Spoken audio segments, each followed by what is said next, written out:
Kapag po nagdadasal, kanino po dapat magdasal? Kay Lord Jesus po ba? Or sa God the Father? Or sa Holy Spirit? Sana po masagot. Alam ko po na isa lang po ang Diyos pero nalilito pa rin po kasi ako. Una po ay magkaiba ang dasal sa panalangin. Nung una ay nalilito rin ako kung ano ba dapat ang tamang panalangin. Kung ikaw ay naniniwala na merong iisang Diyos sa tatlong persona, makinig ka. Dahil marami rin na hindi naniniwala dyan na hanapin pa sa'yo yung literal na salita na Trinity. At meron pang paniniwala na ang Ama ay siya rin ng Anak at ang Ama ay siya rin ng Holy Spirit. At meron pa dyan hindi naniniwala na Diyos ang Panginoong Jesucristo. Now, sabi dito, for there are three that bear record in heaven, the Father, the Word, and the Holy Ghost, and these three are one. Makikita natin dyan na ang Father, Son, and Holy Spirit ay iisa lang sila sa Godhead.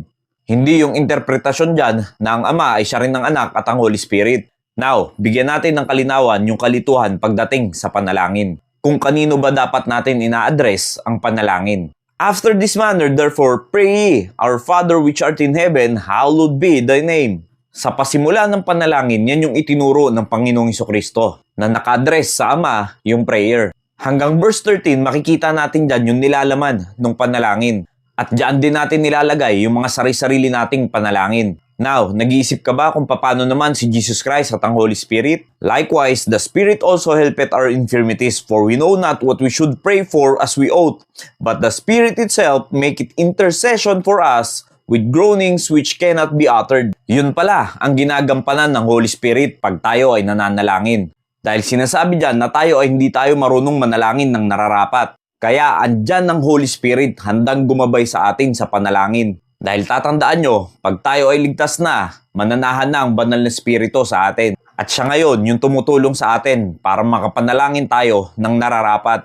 Kaya hindi mo pwedeng isipin na sariling dunong mo lang lahat ng sinasabi mo pag ikaw ay nananalangin. Dahil nandyan ang banal na spirito. Paano naman ang Panginoong Jesucristo? And whatsoever ye shall ask in my name, that will I do, that the Father may be glorified in the Son. Kaya nilalagay natin sa ating panalangin in Jesus' name upang ang Ama ay lumuwalhati sa Anak.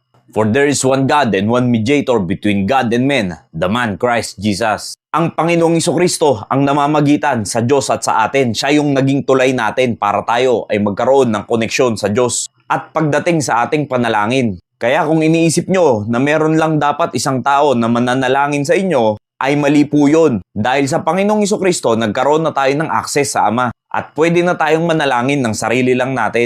Kaya pagdating sa Trinity, huwag po tayong malilito at sa prayer. Dahil yan yung binigay sa ating pattern, paano tayo manalangin.